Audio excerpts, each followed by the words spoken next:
Well, I guess it's time to welcome everybody back to Community Updates for Dummies because last night we received three forum posts worth of information for upcoming updates, which isn't surprising since the era of Andor is over.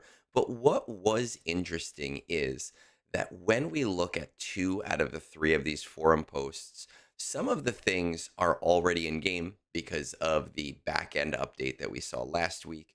Some of these changes seem to be coming in the update that is going to be possibly happening this Wednesday.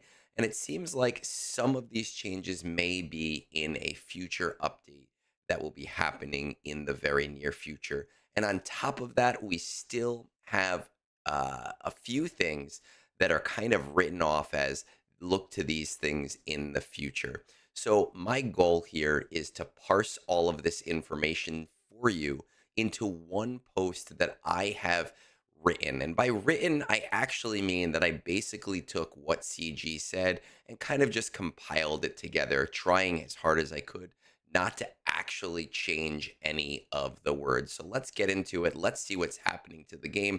And let's talk about how I feel and how I think a lot of people are feeling when we read these posts.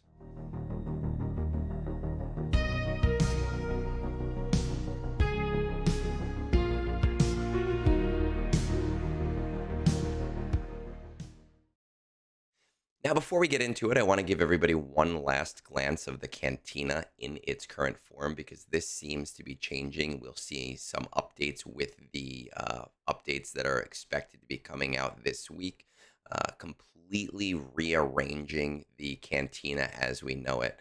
One thing that I do want to stipulate, though, when we start talking about this update, is that there are some things that I took out of my own post because they weren't really necessary for this video. So what that means is the minutia of small changes that don't actually change anything in the game at all did not feel necessary to me. Like listing all of the different battles in Cantina sections or all of the different switches to shard farming on different nodes. They are there. They are materially relevant to some players, but the minutia of it is not necessarily relevant to the update itself. So we're going to get started. This is post number one, which says community update. And then we have post number two, which says upcoming Cantina update, right? And we might say, hey, you know what? Community update is happening this week. Cantina update is happening at a time in the future. But a lot of the things contained between these two posts are almost exactly the same, right? The stuff that is in the community update alludes to the stuff that are in this Cantina update. So, what I am going to say to you is that everything contained in this video, expect in the near future, but not necessarily in the update that is coming presumably tomorrow. Here is my post on the matter. 6 pages of wonderful information. Starting with the Cantina overhaul, we're going to see a home screen update. The first thing you'll see is that Cantina's home screen has received a completely visual update, including environments, arts, lighting, blah, blah, blah. Updated models and textures for the Cantina table, and important information is now surfaced in the Cantina itself for easier access. This is nice. The game is old. It's 10 years old, right? It's good to see some updates here. It will take some getting used to. New table layout. The new table layout focuses on thematic grouping of content and simpler navigation. Now, the simpler navigation is what I want to focus on. The game right now takes a lot of clicks to get through different menus, and there's a lot of repetitive clicks. So, if CG is going to be tightening up all those extra clicks that I have to do to go from campaign mode, from light side tables to get back out, to go to dark side tables to get back out, to go into Cantina tables, this is a huge, huge, huge positive in my book. Here are some of the highlights. Navigation requires fewer taps clicks with less obstruction from the tables. Separate rooms dedicated to guild and ships have been removed. The arena table now provides top level info about your squad and fleet arena ranks and your current GAC round. Guild's new table gives direct access to guild info and management tools in a redesigned UI. And I'm really hoping they've given us some new management tools because the guild recruitment section has been awful. And I would like to see some new tools for TB, but I don't see anything about that here. The new table for raids will have direct access and top level information about your guild's active raids. Guild events, new table with direct access and top level information about your guild's active territory war or territory battle. Campaigns now include all campaigns, including fleet and mod campaigns. So this is a really nice change because we really didn't need a fleets node, a campaigns node, a mods battle node, and a mod challenges node, which is going to make things a lot simpler for players. Uh, Events now shows active events at the top level, includes new challenges tab as the new home of challenges and ship challenges. Again, a really nice new change, and I hope that it's all in one accessible menu where I can just hit sim all instead of having to do that twice in a day. Galactic Battles now has top level information on your current runs in Conquest and Galactic War. The Scavenger saw a visual update, functionally the same. The Jowar running the table has revealed that his name is Rillick. Fine, cool. Don't care, but cool. Access to shipments and the store remains at the bar. I like these changes because I like anytime the process is streamlined, and I don't want to comment on some of the stuff currently in the game and how it's not streamlined because I'm hoping that almost all of my complaints are shored up here, and I'm going to give CG the benefit of the doubt on that and say that this is one of the things that I am most excited about because if it frees up a lot of clicks, that might be 2 or 3 minutes per play session, and that doesn't seem a lot, but it does seem meaningful in small amounts overall for a highly engaged player. We are going to see a campaign overhaul, campaign rework. All light side, dark side, Cantina, and mod campaigns have had a full content rework. Structural and reward changes. Reduced encounters per battle. Most now just have one encounter through, though each tier has 1 to 2 boss encounters that have 2 encounters. Now, what that means is that when you go into a battle, you might see 3 waves of enemies. For most campaigns, it's 3 waves. For Cantina campaigns, I believe it is 4 waves. So this is going to be reduced down and make things a little bit easier to play through. For most players, you're probably not going to notice this except when you're doing win with quests for different marquee challenges, but it is a positive change for players at the lower end. 7 new battles have been added to each of the light side, hard, and dark side campaigns distributed across tiers 6 through 9. Cantina battles have a 9th tier of 7 additional battles.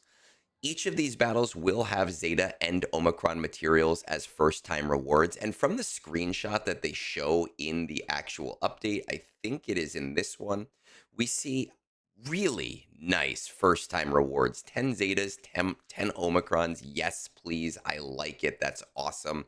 I don't need Zetas. I do need Omicrons. I know a lot of people still are in that Zeta crunch. Omicron's drops moved from tier 8 battles to tier 9.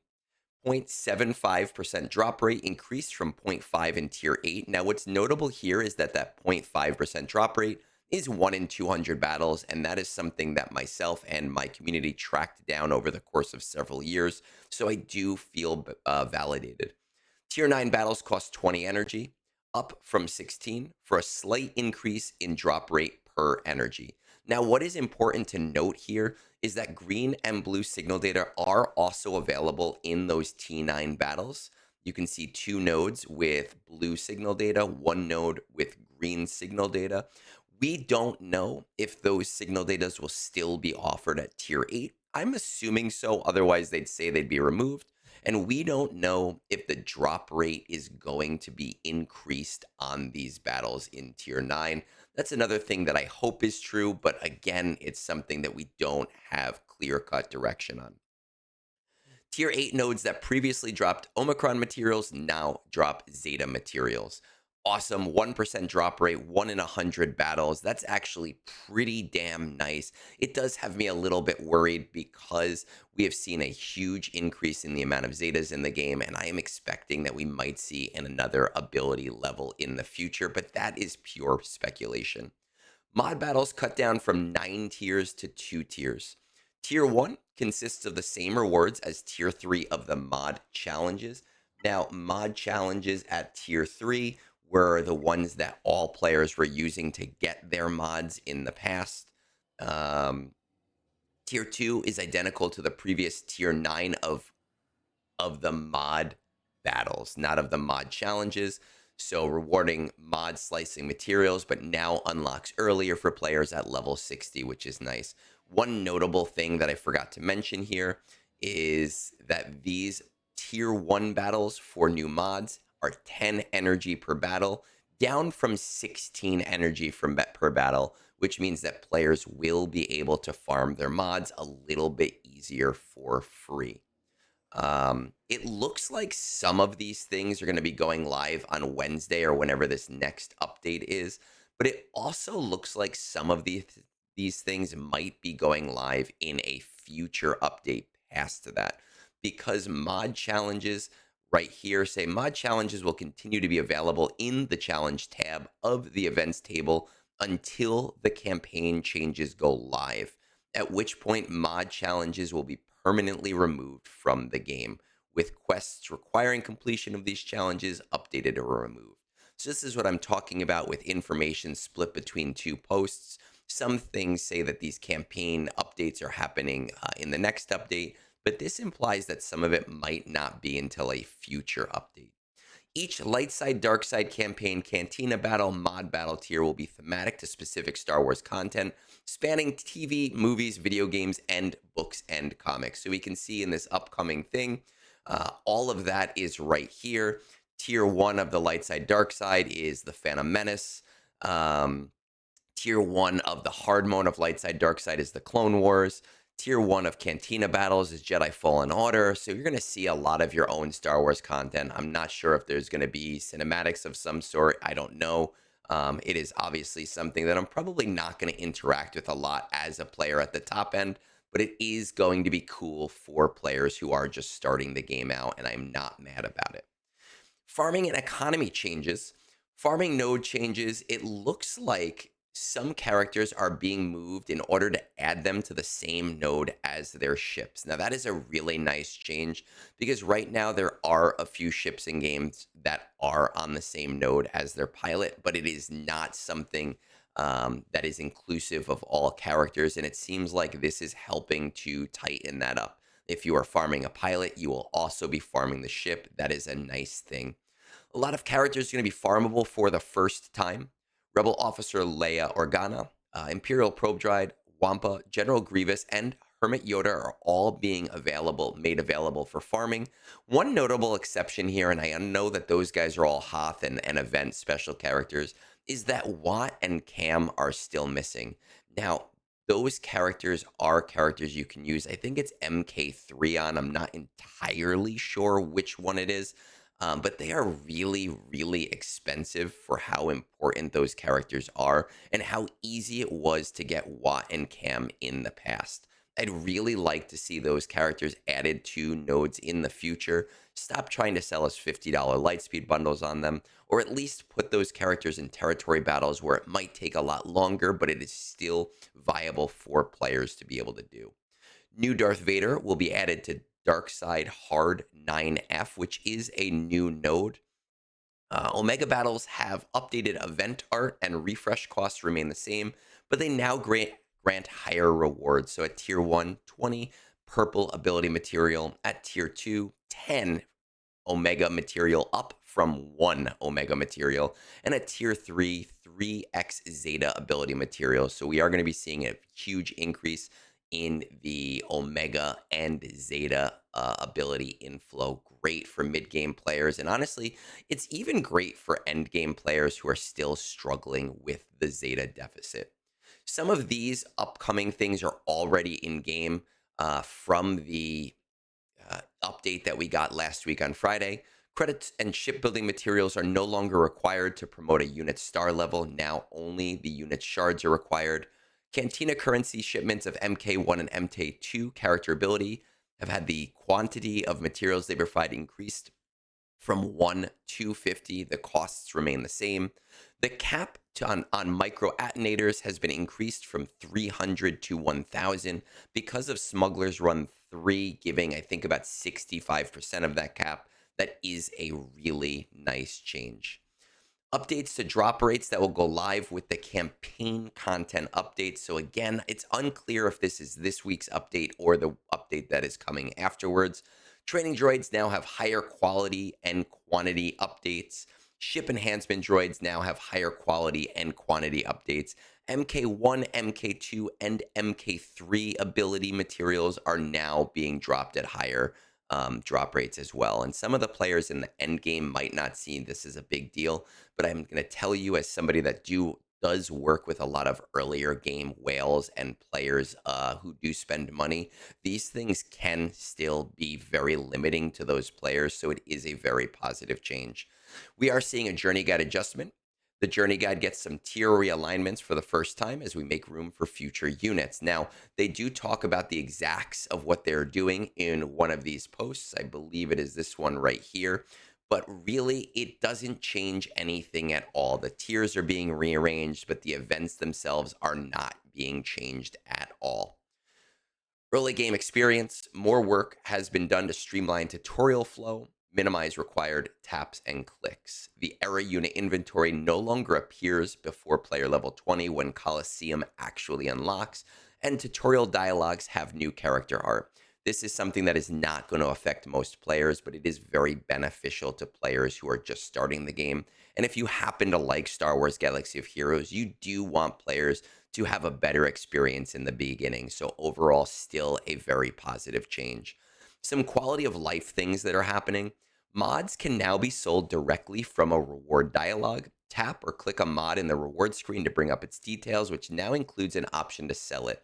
I hope that this includes the messaging system as well, because that was really where things got messy, where you got a ton of mods and you were looking through them in your mod inventory and you just wanted to sell them from your inbox.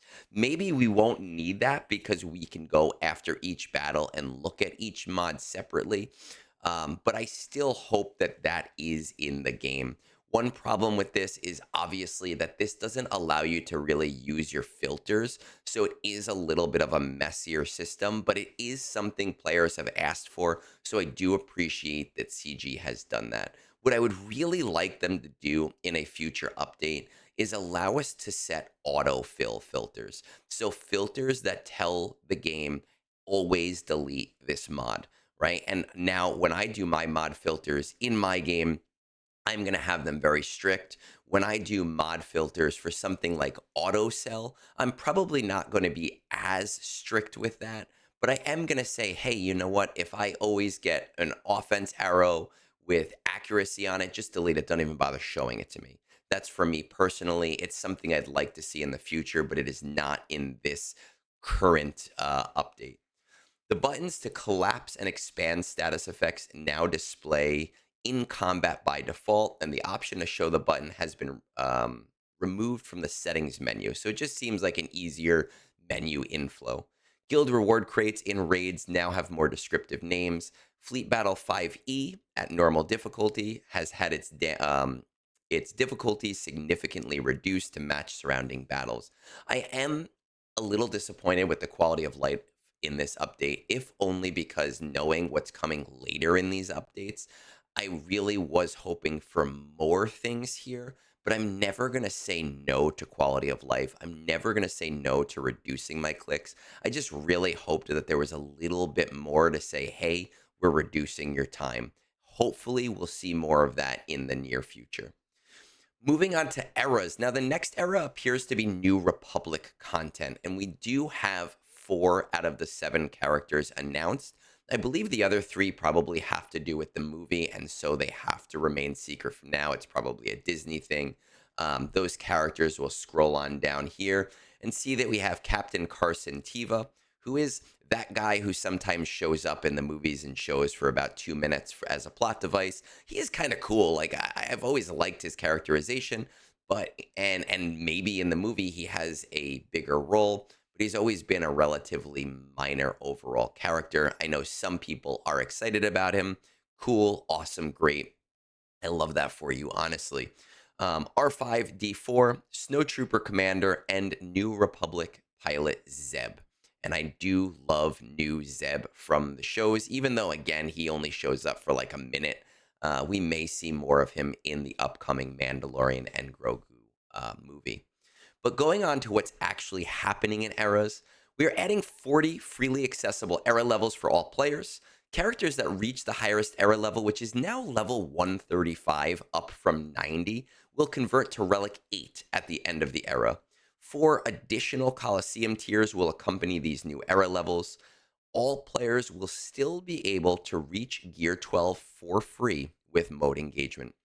We are increasing the rewards across the era to help players grow their relic levels faster. At the high level, we're aiming to increase era currency inflow by at least 200% for all players. Accompanying this increase, we are reducing the price of Tier 4 Lightspeed tokens from 5,000 era currency down to 3,500 era currency. This is a super, super positive change for a lot of players. Now, talking about that material inflow, if you are a full spending player, you can expect to see about a 204% era currency inflow over what you are currently receiving. If you are an episode pass spender, you can see a 419 era currency inflow up from what you are currently seeing. And if you are a highly engaged free to play player, you are going to see an approximate 344% era currency inflow. Now, why is that lower in the full spend menu? That's because you're already seeing a huge increase overall of your era currency. So it's still a major positive change over the other spenders and non spenders, even if the number looks smaller. We are going to see some updated store offers. Era level material bundles have been updated to reflect the new era levels. Era level material bundles will roll out over time rather than being available all at once in an effort to preserve progression pacing.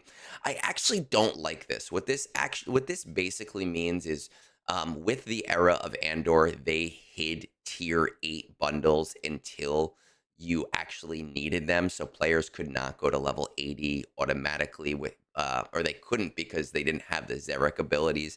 It seems like they're going to be hiding more bundles, which really only serves to show us as players like, hey, look, the whales are not that far ahead of you. They're just out of reach of you. Instead of, hey, look, the whales are at level 80. It's now, hey, look, they're just 20. Spend a little bit more and you'll get closer to them. I don't like this change because just listen, let the whales play in their sandbox. Let them get their characters to level 80 if that's what they want to do. Stop trying to put them just ahead of me to increase my spending just a little bit more. What is unclear here is what's actually happening with these levels. One of the big things with the Coliseum update was that with level 1 to level 85, which is where you could get your journey guide character, there are a lot of levels that give zero increase in stats. And one of the things that was suggested is bringing those levels down and condensed to level 65 or to level 75 and condensing all of those levels so that there were no levels that gave nothing. Now CG is giving us 40 more levels. And I know that that's going to shift the way that materials work. So tier 1 material is not going to be like level 1 to 15 now. It might be level 1 to 25. I have no idea. But it does probably mean that we are going to be seeing a lot more levels that give absolutely nothing, and that seems frustrating. Now, granted, we don't have the actual levels in front of us, so it is very possible that CG is going to give smaller bumps across the way to each level to at least make it feel meaningful. We don't know yet here what to expect in terms of what players can earn on their own, if the system will be functionally exactly the same. There are now going to be 4 new additional Coliseum tiers. Um, so we're just going to have to see what happens with that. I don't know if tier 7 materials are going to be available, if tier 8 materials are going to be available. And we don't even know if there's going to be a tier 9 or 10 material for a higher cost available. We're just going to see what happens. Loaned units will replace summoned units in Coliseum. Loaned units are available to all players during their respective era and can only be used in era modes. They go away at the end of the era, making room for different loaned units to arrive at the start of the next era. All of your loaned units have the same era level and they cannot be upgraded directly. They are upgraded whenever you receive a loaned unit era level increase token, which is automatically consumed to level all your loaned units by 1. For the first era, they will be provided primarily via daily inbox messages to make sure those who show up later in the era can still claim them and aren't permanently behind.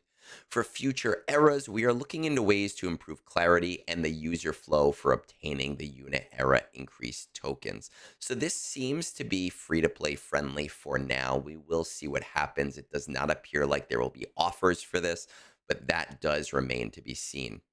To use loaned units, you can select them from the roster during pre-battle unit selection. You must bring at least one era unit. You cannot bring in only summoned or loaned units. When loaned units arrive, we will be providing you with enough units to allow for multiple factions and squads to theorycraft some interesting compositions. We're looking forward to seeing what you come up with. And one notable thing that I forgot to mention here is it does seem like we are going to go back to characters sharing tags so that you can move in and out characters without having to worry necessarily about the tags that they generally have available to you. I have separated these characters by tag just so that you can see what they look like. For Empire, we are going to see Darth Trooper, Scout Trooper, TIE Fighter Pilot, and Snow Trooper. For Rebels, we're going to see Mon Mothma, Drogon, Chopper, and Cara Dune.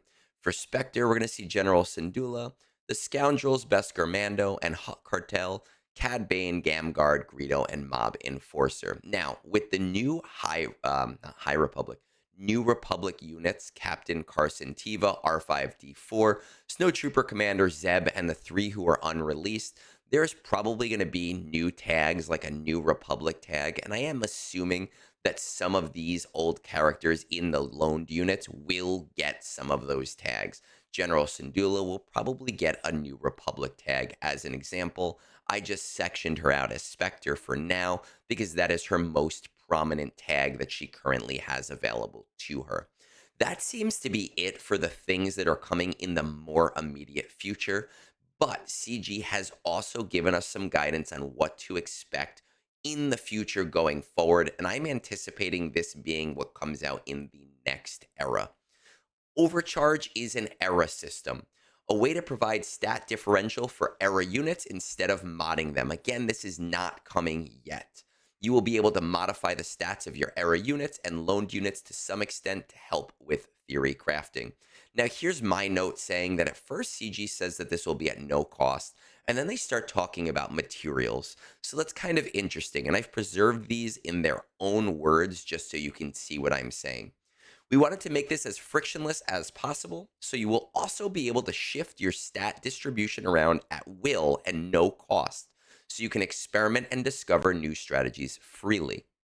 When it comes to the resources needed to participate in the overcharge system, a majority of the resources will be earned through your normal gameplay.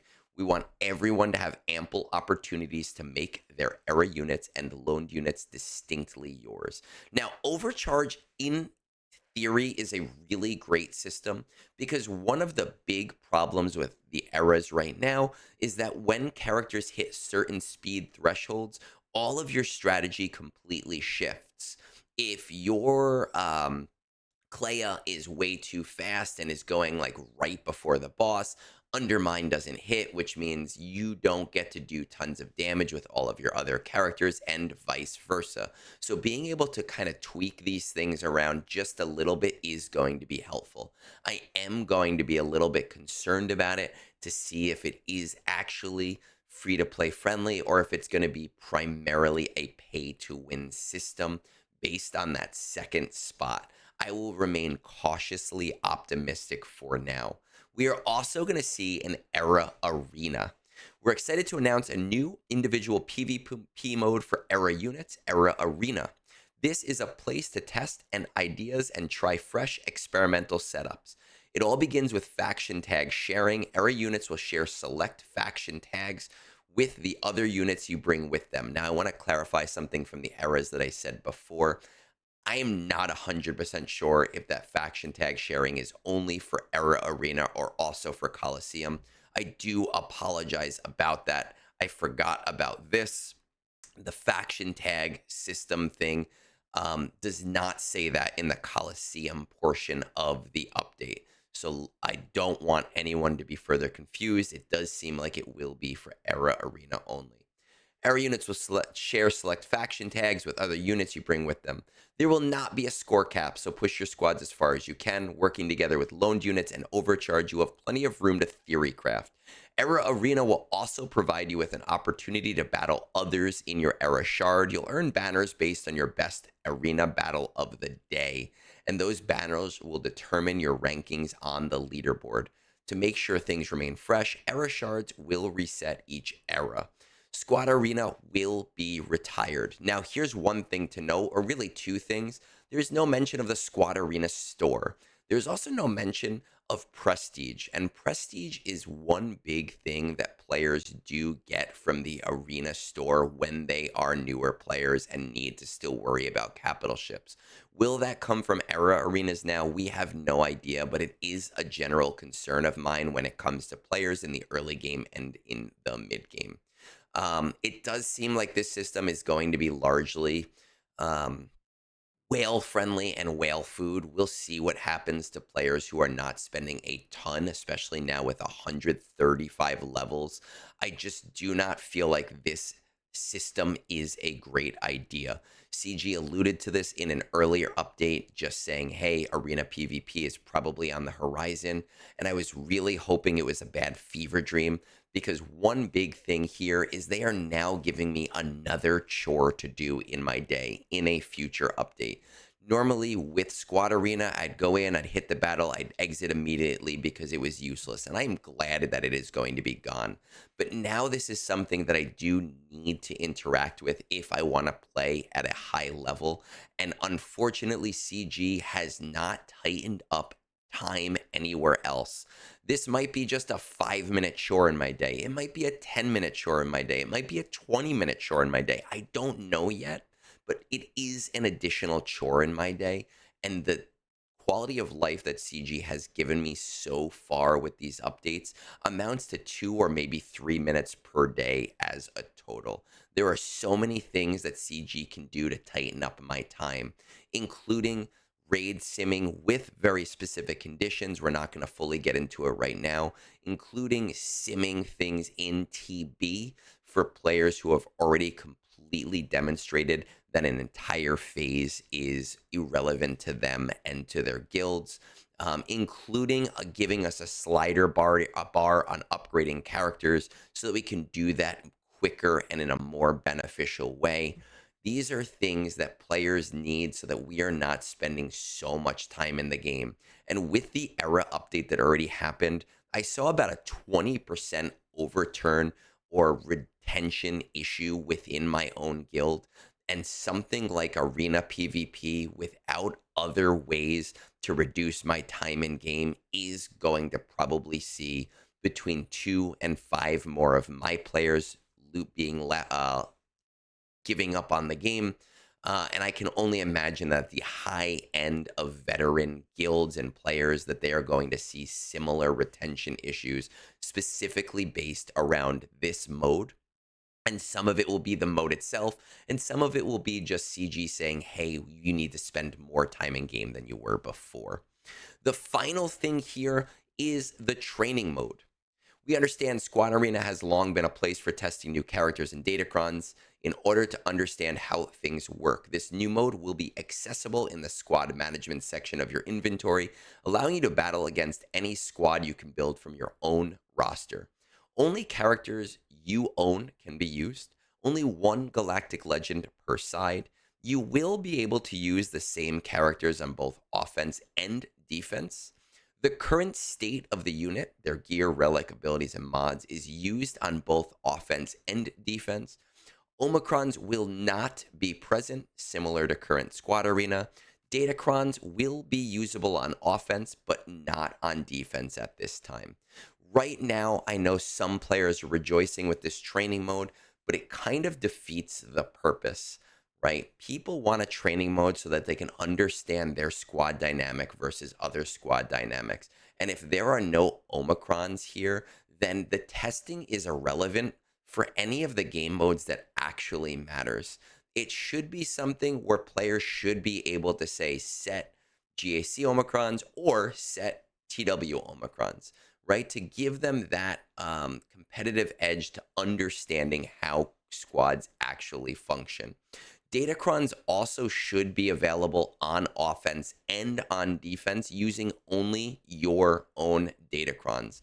One concern that I do have, though, with a system like this as it gets more and more robust is I have a concern that players will go into it when they are facing a GAC battle and they will try to replicate that battle as closely as possible and learn the battle during a GAC. That will not be possible in this current training mode, but I do think that if they're not careful when making training mode more robust, that something like that could happen and it could ruin the integrity of GAC. So while I am saying that players should be able to turn on GAC Omicrons or TW Omicrons, and while I am saying that players should be able to use their own datacrons on offense and on defense, I also think that if we do something like that, some safeguards should be in place. As an example, maybe turning off training mode while there is active GAC, an active GAC week happening, or just an active GAC battle happening, just to preserve that integrity. But that is for another video when we talk about the exacts on what the training mode will look like. For right now, the mode does look kind of it's one of those things where I feel like CG heard players say, we want training mode. We want training mode. We want training mode. And CG kept saying, no, it won't give us money. No, there's no direct link to revenue. We can't do it because it's too expensive. And the community kept saying, we want training mode. We want training mode. We want training mode. And CG finally said, okay, fine, I guess we'll give it to you. And then nobody's going to use it. And CG is going to say, well, see, look, you guys are dumb. You guys don't use the mode that you wanted to use in the first place.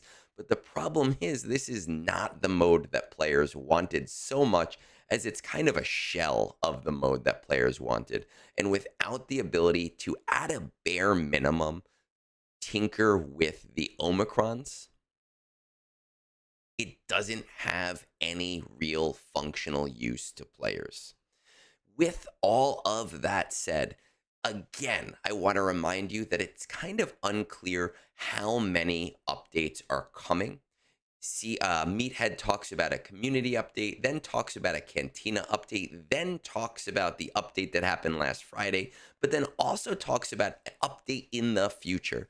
So what I am going to say is that outside of training mode, and outside of Era Arena, and outside of Overcharge, all of which are coming in future update, I would expect everything else to come to the game within the next 4 to 6 weeks. It seems like the 4 to 6 week timeline is split across 2 different updates, specifically based on how they worded the modding challenges thing for the event space. Overall, I am positive on a lot of what is coming to this update, but for players who are on the lower end and players who are in the mid game, for veteran players, I don't really see very much for players like me to get excited about. I am not necessarily excited about New Republic, though I do understand that there are a lot of players that do like this newer era and do like those characters, and I am very happy for them. I can't remember the last time I have seen a new character where I have gone, man, this is great. But that is a me problem, not a game problem. And I do want players to remember that when they get angry with the characterizations that come out. Those are not CG problems. They are not Disney problems. They are a problem related to your own specific proclivities to certain characters. I know just as many people who hated pirates as people who just loved pirates. I am overall positive on a lot of the system changes. I just wish that we had more clarification.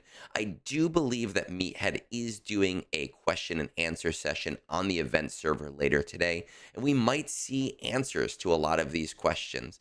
But in typical CG fashion, I'm sure that the things that matter most, that are possibly the most negative, will probably be things that we have to find out on our own. Though I